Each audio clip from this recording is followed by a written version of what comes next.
Hi everyone, this is Dharani. இன்னைக்கு நம்ம வீடியோவில் Node.js யூஸ் பண்ணி ஒரு சர்வரை கிரியேட் பண்ண போகிறோம். First of all what is server அப்படின்னு பார்த்தீங்கன்னா நேம்லேயே சர்வர் அப்படின்னு இருக்கா. ஸோ சம்திங் எனக்கு அது சர்வ் பண்ண போகுது. என்னோட கிளைண்ட் கேட்குற ரெக்வெஸ்ட்டுக்கு ரெஸ்பான்சஸை அது சர்வ் பண்ண போகுது. ஃபார் எக்ஸாம்பிள் நம்ம கூகுள் சர்வரை எடுத்துக்கலாம். கூகுள் சர்வர் அப்படின்னா எதுவும் இல்லை, அதுவும் ஒரு கம்ப்யூட்டர் தான். ஆனால் என்ன ஹை கான்ஃபிகரேஷனில் இருக்கிற கம்ப்யூட்டர். ஸோ ஃப்ராக்ஷன் ஆஃப் செகண்டில் எனக்கு மில்லியன்ஸ் ஆஃப் ரெக்வெஸ்ட் கூகுள் சர்வருக்கு போகுதா, எவ்வளோ பேர் நம்ம சர்ச் பண்ணுறோம் கூகுளில், அது எல்லாத்தையும் அனலைஸ் பண்ணி ஒவ்வொரு ஆளுக்கும் தேவையான ரெஸ்பான்சஸ் அது கொடுக்குது. ஸோ இந்த மாதிரி ஒவ்வொரு ரெக்வெஸ்ட்டுக்கும் ரெஸ்பான்ஸை கொடுக்கறது தான் சர்வர். அந்த மாதிரி ஒரு சர்வரை தான் இன்றைக்கி நம்ம க்ரியேட் பண்ண போகிறோம். ஸோ அந்த மாதிரி ஒரு பெரிய சர்வர் கிடையாது, பேசிக் லெவலில் க்ரியேட் பண்ண போகிறோம்.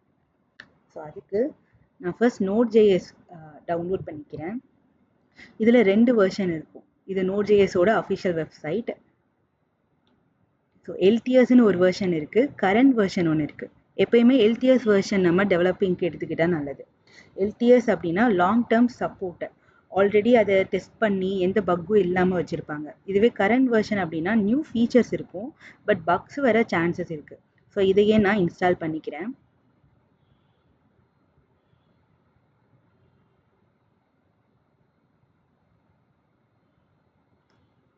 ஒன்ஸ் அது இன்ஸ்டால் ஆனதுக்கப்புறம் இந்த ப்ராம்ப்ட் ஓப்பன் ஆகும். ஓகே, ஸோ நான் நெக்ஸ்ட்னு கொடுத்துக்கிறேன். கிட்ட ஆல்ரெடி இருக்கிறதுனால ரிமூவ் பண்ணவா ரிப்பேர் பண்ணவான்னு கேட்குது. நான் ரிமூவ் கொடுத்துட்றேன். நீங்கள் ஃபர்ஸ்ட் டைம் இன்ஸ்டால் பண்ண போகிறீங்கன்னா இது கேட்காது.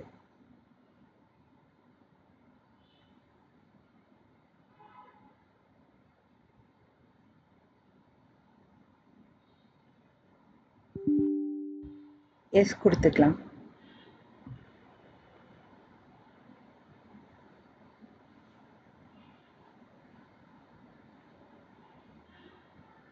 நீங்கள் ஒரு வேறு கரண்ட் வெர்ஷன் இல்லாமல், அதாவது கரண்ட் வெர்ஷன் 23 கொடுத்துருக்காங்களா, நம்ம 22 இன்ஸ்டால் பண்ண போகிறோம். அது இல்லாமல் வெர்ஷன் 10 வெர்ஷன் 11 இந்த மாதிரி இருந்தால் ஃபர்ஸ்ட் நீங்கள் ரிமூவ் பண்ணிவிட்டு இப்போது ட்ரெண்டில் இருக்கிற LTS வெர்ஷனை இந்த மாதிரி இன்ஸ்டால் பண்ணிக்கலாம்.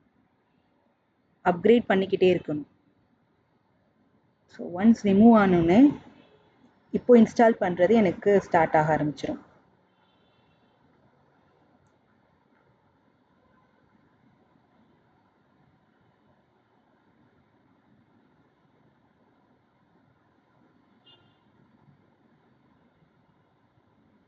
ஓகே, ஃபினிஷ் கொடுத்துடலாம்.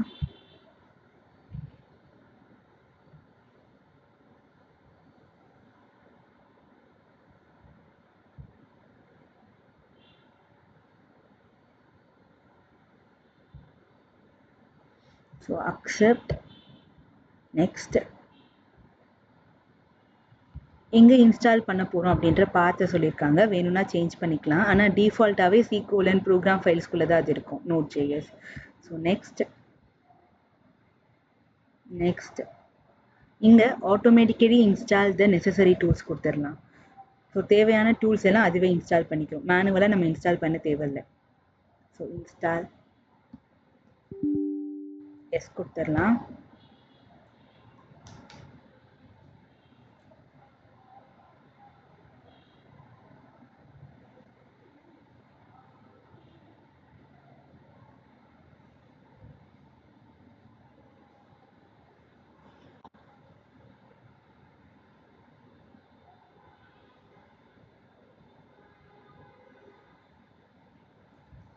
Okay, finish. ஸோ ஒன்ஸ் இது ஃபினிஷ் ஆனதுக்கப்புறம் எனக்கு Node.jsோட இந்த பவர் ஷெல் ஓப்பன் ஆகும். ப்ரெஸ் எனி கீ கண்டினியூ அப்படின்னு இருக்கும். ஓகே, ஸோ இப்போ நம்மளோட நார்மல் கமெண்ட் ப்ராம்ப்ட் எடுத்துக்கலாம். ஒன்ஸ் Node.js உங்களுக்கு இன்ஸ்டால் ஆனோன்னு உங்கள் கமெண்ட் ப்ராம்ப்ட்டுக்கு போய்க்கோங்க. சர்ச்சில் போயிட்டு CMDன்னு டைப் பண்ணி கமெண்ட் ப்ராம்ப்டை ஓப்பன் பண்ணிக்கலாம். இங்கே நான் நோட் ஸ்பேஸ் -v கொடுக்குறேன். ஸோ நோடு எனக்கு இன்ஸ்டால் ஆனதோட வேர்ஷனை இது சொல்லும். ஸோ எனக்கு இன்ஸ்டால் ஆன வேர்ஷன் V22, இது LTS தான். So first of all Node.js அப்படின்னா என்ன, அதை வச்சு நம்ம ஒரு சர்வர் கிரியேட் பண்ண போகிறோம். ஆனால் Node.jsனா என்னன்னு பார்த்தீங்கன்னா, அது ஒரு Java script run time environment, client சைடில் ஒர்க் பண்ணக்கூடிய ஒரு சர்வர். அப்படின்னா உங்கள் வெப்சைட்டுக்கு தேவையான பேக் அண்ட் ஏபிஐஸ் எல்லாத்தையும் நீங்கள் உங்கள் Node.jsல போட்டுக்கலாம். எப்படி நீங்கள் ஜாவாவில் ஸ்ப்ரிங் பூட் ஏபிஎஸ் யூஸ் பண்ணுறீங்க, பைத்தனுக்கு ஜாங்கோ யூஸ் பண்ணுறீங்க, அந்த மாதிரி. ஆனால் இது ஃப்ரேம் ஒர்க் கிடையாது, இது ஒரு ரன் டைம் என்விரான்மெண்ட். இதில் நீங்கள் எக்ஸ்பிரஸ் அப்படிங்கிற ஒரு ஃப்ரேம் ஒர்க் யூஸ் பண்ணிக்கலாம். இன்னைக்கு நம்ம வெறும் Node.js தான் பார்க்க போகிறோம். தென் அடுத்து பார்த்தீங்கன்னா npm ஸ்பேஸ் வெர்ஷன். நம்ம npm இன்ஸ்டால் பண்ணவே இல்லை. இது எப்படி வந்துச்சுன்னா, அலாங் வித் திஸ் Node.js. நீங்கள் Node.js இன்ஸ்டால் பண்ணாலே உங்களுக்கு npmமும் இன்ஸ்டால் ஆயிரும். ஸோ இந்த வெர்ஷனுக்கு ஏற்ற npm இன்ஸ்டால் ஆயிரும். npm அப்படிங்கிறது என்னன்னா, நோட் பேக்கேஜ் மேனேஜர். உங்கள் ஜாவா ஸ்கிரிப்ட் டெவலப்மெண்ட்டுக்கு தேவையான லைப்ரரிஸ் அண்ட் டூல்ஸ் அது ப்ரொவைட் பண்ணும். தென் அடுத்து நான் ஒரு ஃபோல்டருக்குள்ளே மூவ் ஆகிக்கிறேன். இங்கே ஒரு எம்டி ஃபோல்டர் இருக்கு. இதுக்குள்ள நான் app.jsன்னு ஒரு ஃபைலை கிரியேட் பண்ணிக்கிறேன். So app.js.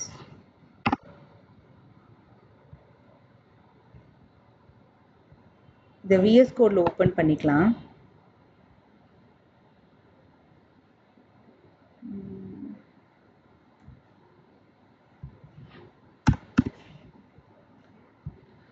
So VS code text எடிட்டரில் இதை நான் எடிட் பண்ணிக்கிறேன்.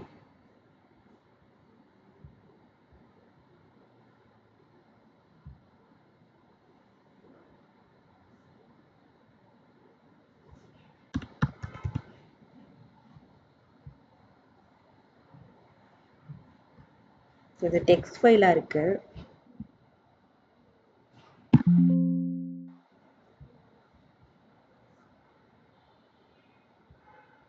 இந்த ஐகான் கிரியேட் பண்ணி app.js.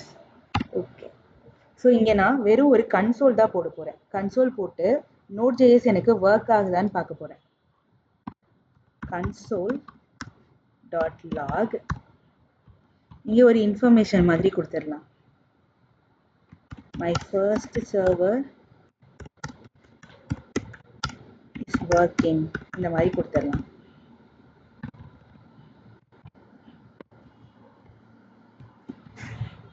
இப்போ நீங்கள் Node.jsோட பாத்துக்கு போய்க்கணும்.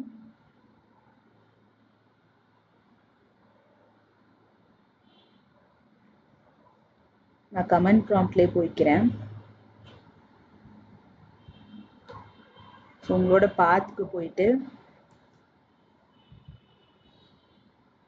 இங்கே cmdன்னு கொடுத்தீங்கன்னா கமெண்ட் ப்ராம்ப்ட் ஓப்பன் ஆகும். இங்கே நான் node app.jsன்னு கொடுக்குறேன். உங்கள் ஃபைலோட நேம் கொடுக்கணும். ஸோ நான் கன்சோலில் கொடுத்தது இங்கே ஒர்க் ஆயிடுச்சா? இன்னும் நான் சர்வர் கிரியேட் பண்ணல, ஜஸ்ட் Node.js மட்டும் கிரியேட் பண்ணி காட்டியிருக்கேன்.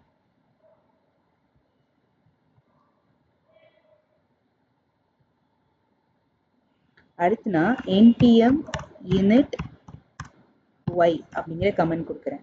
ஸோ இந்த கமெண்ட் எதுக்கு அப்படின்னா, npm மூலிமா லோக்கலாக நான் என்னோட பேக்கேஜஸை இனிஷியலைஸ் பண்ண போகிறேங்க.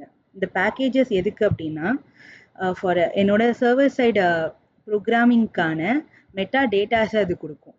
இந்த ஒய் எதுக்கு அப்படின்னா, நான் ஒன்ஸ் இனிஷியலைஸ் பண்ணுறப்போ எனக்கு நிறைய கொஸ்டின்ஸ் வரும். எல்லாத்துக்கும் எஸ் சொல்கிற மாதிரி நான் ஒய் கொடுத்துருக்கேன்.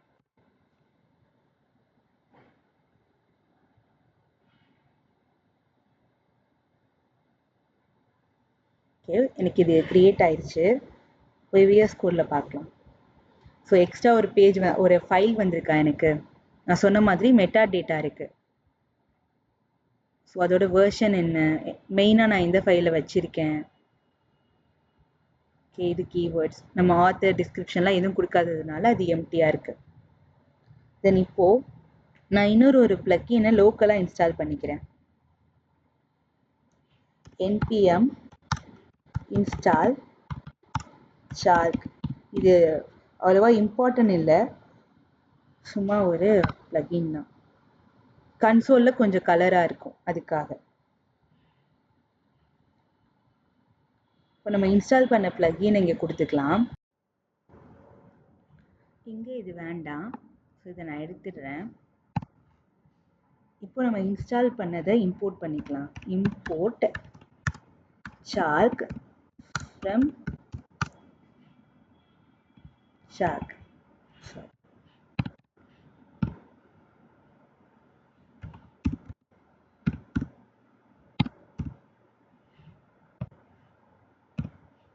Okay, then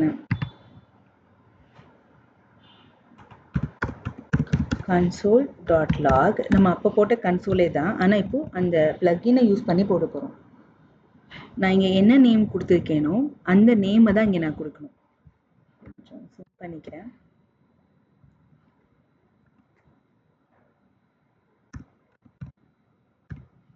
டாட் க்ரீன்னு கொடுத்துக்கலாம். இதுக்குள்ளே எனக்கு சக்ஸஸ்ன்னு மெசேஜ் போட்டுக்கிறேன்.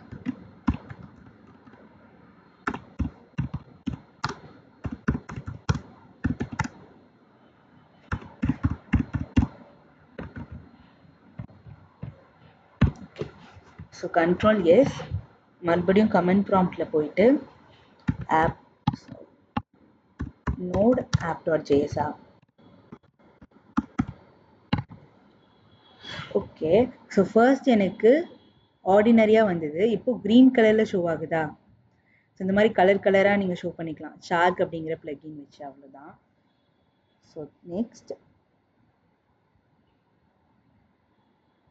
இதுவும் நான் வேண்டாம் எடுத்துடுறேன்.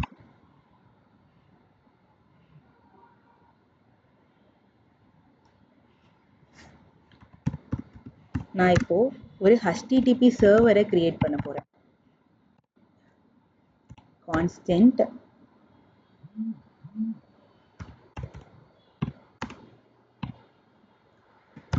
ஸோ HTTP அப்படின்னா ஹைப்பர்டெக்ஸ்ட் ட்ரான்ஸ்ஃபர் ப்ரோட்டோகால்.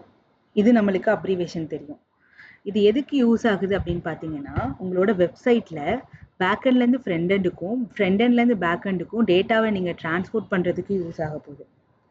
இதையும் நான் இங்கே இம்போர்ட் பண்ணிக்கிறேன். இங்கே ரெக்வயர் அப்படின்னு கொடுத்து நான் இம்போர்ட் பண்ணுவேன்.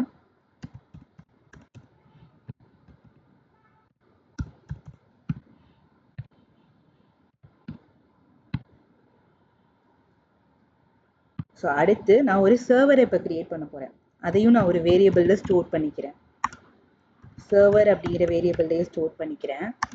ஈக்குவல் டு இங்கே நம்ம இம்போர்ட் பண்ண இந்த வேரியபிளை யூஸ் பண்ணிக்கலாம்.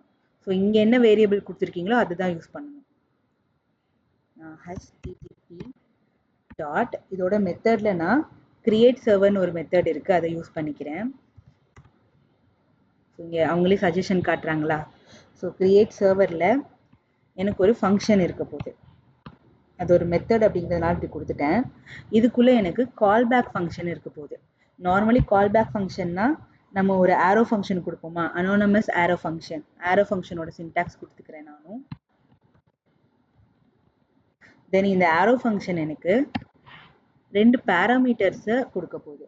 அது ரெக்வெஸ்ட் அண்டு ரெஸ்பான்ஸ். நம்ம ஸ்டார்டிங்கில் பார்த்தோம்ல, கிளைண்ட் கொடுக்குற ரெக்வெஸ்ட்டு, தென் சர்வர் அதுக்கு திருப்பி கொடுக்குற ரெஸ்பான்ஸு. இதுக்குள்ள ரெஸ்பான்ஸில் இன்பில்டாகவே இருக்கிற மெத்தட்ஸை நம்ம கொடுத்துக்கலாம். ரெஸ்க்குள்ள இங்கே நான் ரெக்கு தான் கொடுக்கணும்னு அவசியம் இல்லை. ஃபர்ஸ்ட் வர பேராமீட்டர் எப்பயுமே ரெக்வெஸ்ட்டு, செகண்ட் வர பேராமீட்டர் எப்பயுமே ரெஸ்பான்ஸு. சரியா? இதோ ரெஸ்டில் ரைட் ஹெட்னு கொடுக்குறேன். இது என்னோட ஏபிஐ ஹெட்டில் என்ன இருக்கும் அப்படின்றத சொல்லும். இங்கே நான் ஸ்டேட்டஸ் கோட் 200ன்னு கொடுத்துக்கிறேன். இது எதுக்குன்னு நான் அப்புறம் சொல்கிறேன். ஸோ இங்கே கண்டென்ட் டைப்னு கொடுத்துக்கலாம். தென் அடுத்து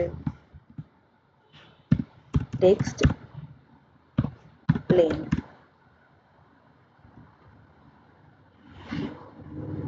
ஸோ இதோட முடியுது, அதனால நான் செமிகோலன் கொடுத்துக்கிறேன். அடுத்து இன்னொரு மெத்தடையும் யூஸ் பண்ண போகிறேன். இதுதான் ஆக்சுவலி எனக்கு ஷோ ஆக போகுது ரெஸ்பான்ஸாக. ரெஸ்பான்ஸ் எண்ட், ரெஸ்பான்ஸ் எண்ட் ஆகுறப்போ ஷோ ஆக போகுது. சும்மா இங்கே ஒரு இன்ஃபர்மேஷனாக சர்வர் இஸ் ரன்னிங்னு கொடுத்துக்கலாம், ஏன்னா சர்வர் இங்கே கிரியேட் பண்ணியிருக்கோம்ல. Okay, that's all.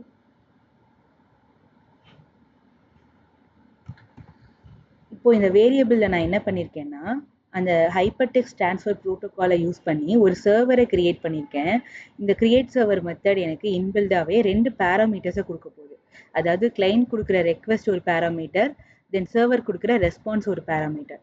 இப்போ சர்வர் கிட்ட இருந்து தான் நம்ம ரெஸ்பான்ஸை வாங்க போகிறோமா, அதனால ஃபர்ஸ்ட் இருக்கிறது ரைட் ஹெட். இது அதில் ஹெட்டில் போய் என்ன எழுதும்னா 200 அப்படின்னா ஸ்டேட்டஸ் கோட் ஓகே அப்படின்னு அர்த்தம். உங்களோட சர்வர் கரெக்டாக ஒர்க் ஆகுது அப்படின்ற அர்த்தம். இங்கே நான் என்ன மாதிரி கண்டென்ட்டை கொடுக்க போகிறேன், அது எனக்கு எந்த மாதிரி ரெஸ்பான்ஸ் கொடுக்க போகுது அப்படின்னு சொல்கிறேன். ஸோ எனக்கு பிளைன் டெக்ஸ்ட்டை தான் நான் கொடுக்க போகிறேன், அதனால் டெக்ஸ்ட் பிளைன்னு கொடுத்துக்கிறேன். தென் என்னோட ரெஸ்பான்ஸ் முடிஞ்சோன்னே எனக்கு இது இண்டிகேட் ஆகும். இது இண்டிகேட் ஆகலை அப்படின்னா நம்ம வெயிட் பண்ணிக்கிட்டே இருக்கிற மாதிரி இருக்கும். ஒன்ஸ் எனக்கு சர்வர் ரன் ஆகி முடித்தோன்னே இந்த எண்டில் கொடுத்தது எனக்கு பிரிண்ட் ஆயிரும். ஓகே, தென் லாஸ்ட் சர்வர் எந்த போர்ட்டை லிசன் பண்ணுது அப்படிங்கிறத நம்ம சொல்லணும். நம்ம கிட்ட ஏகப்பட்ட போர்ட் இருக்குது, 8080 இருக்குது, 9088 இருக்குது, சர்வரில் இது எல்லாமே இருக்கும். ஸோ ஒரு போர்ட்டில் front end or back end ஒரு விஷயம் தான் எனக்கு நடக்கணும். ஃபார் எக்ஸாம்பிள் நம்மளுக்கு பேக் எண்ட் இப்போது 3000 ரன் ஆச்சுன்னா ஃப்ரண்ட் எண்ட்னா 8088 ரன் பண்ணணும். ஸோ இப்போ நம்ம கொடுத்துக்கலாம். நான் மறுபடியும் ஒரு வேரியபிள் க்ரியேட் பண்ணுறேன், அதுக்கு போர்ட்டுன்னு பேர் வைக்கிறேன். கேபிட்டலில் போர்ட்டுன்னு வச்சு இந்த போர்ட்டில் போயிட்டு 3000ன்னு கொடுக்குறேன். இந்த 3000 போர்ட்டில் தான் நம்மளோட சர்வர் இப்போ ரன் ஆக போகுது. இங்கே நம்ம சர்வர் கொடுத்துருக்கோமா, ஆக்சுவலி இந்த கிரியேட் ஆன சர்வர் எனக்கு இந்த வேரியபிளில் இருக்குது. இப்போ இந்த வேரியபிளில் நான் எடுத்துக்கிறேன். ஸோ சர்வர் எனக்கு எதை லிசன் பண்ணணும், எந்த போர்ட்டை லிசன் பண்ணணும்னு சொல்ல போகிறேன். ஸோ சர்வரோட மெத்தட் லிசனை கொடுத்துக்கிறேன். எனக்கு விஎஸ் கோட்லேயே ஷோ பண்ணுறாங்க பாருங்கள். ஸோ இதுக்குள்ளே போயிட்டு ஃபர்ஸ்ட் நம்ம போர்ட் நம்பர் கொடுக்கணும். அந்த நம்பரை தான் இந்த வேரியபிளை நான் வச்சுருக்கேனா, ஸோ இந்த வேரியபிளை நான் கொடுத்துக்கிறேன். இந்த நம்பரை அப்படியே 3000 இப்பயும் கொடுக்கலாம். ஆனால் நான் வேரியபிள் எதுக்கு வைக்கிறேன்னா ஒன்ஸ் மாற்றணும் அப்படின்னா இங்கே போய் நான் மாற்றிக்கலாம். அதனால போர்ட் கமா இங்கேயும் எனக்கு ஒரு ஆரோ ஃபங்க்ஷன் வரப்போகுது. ஸோ ஜேஎஸ் படித்தவங்களுக்கு தெரியும் ஆரோ ஃபங்க்ஷன் ஈஸி தான் அதோட சின்டெக்ஸ். இங்கேயும் போயிட்டு நான் ஒரு கன்சோல் கொடுக்குறேன். கன்சோலில் ஜஸ்ட் எந்த போர்ட்டில் அது ரன் ஆகுதுன்னு தான் எனக்கு வரப்போகுது. இங்கே நான் டெம்ப்ளேட் லிட்ரல் கொடுத்துக்கிறேன். So server is running in அட்ன்னு கொடுத்துக்கலாம். ஸோ என்னோட லோக்கல் ஹோஸ்டில் ரன் ஆகுதா, அங்கே ஹெச்டிடிபியில் ரன் ஆகுது. லோக்கல் ஹோஸ்ட் அப்படின்னா ஹெச்டிடிபி, இதுவே லைவ் சர்வர் அப்படின்னா HTTPS :/ லோக்கல் ஹோஸ்டில் ரன் ஆகுதா. டெம்ப்ளேட் லிட்ரல்னால நான் டாலர் கொடுத்துக்கிட்டு கர்லி பிரேஸ்க்குள்ளே இந்த போர்ட் கொடுத்துக்கிறேன். ஸோ இங்கே நான் இந்த வேரியபிளில் என்ன போர்ட் கொடுக்குறேனோ அது எங்களுக்கு ஆட்டோமேட்டிக்காக இங்கே பிரிண்ட் ஆயிருமா, அதுக்காக தான் இந்த வேரியபிள் கொடுத்தது. ஓகே, ஸோ சர்வர் கிரியேட் பண்ணியாச்சு. சர்வர் எந்த போர்ட்டை லிசன் பண்ணுது அப்படின்றதையும் பிரிண்ட் பண்ணியாச்சு. இது இப்போ ரன் பண்ணி பார்த்துடலாம். ஓகே, மறுபடியும் no app.js எரர் வருது. ஸ்பெல் தப்பாக கொடுத்துருக்கோம். நோட் ஸோ வருதா, server is running at HTTP local host 3000 இங்கே எனக்கு ரன் ஆகுது. ஸோ இப்போ நான் ப்ரௌசர் ஓப்பன் பண்ணிக்கிறேன். இங்கே போயிட்டு HTTP லோக்கல் ஹோஸ்ட் 3000ன்னு கொடுக்குறேன். சர்வர் இஸ் ரன்னிங்னு இங்கே வருதா, அதாவது இந்த போர்ட்டில் கரெக்டாக எனக்கு சர்வர் ரன் ஆகிட்டு இருக்கு. நம்ம அங்கே கொடுத்தோம், இந்த கன்சோல் கொடுத்தோம், ஞாபகம் இருக்கா, server is running, server create பண்ண இடத்துல அது எனக்கு ப்ரௌசரில் கிரியேட் ஆயிருக்கு.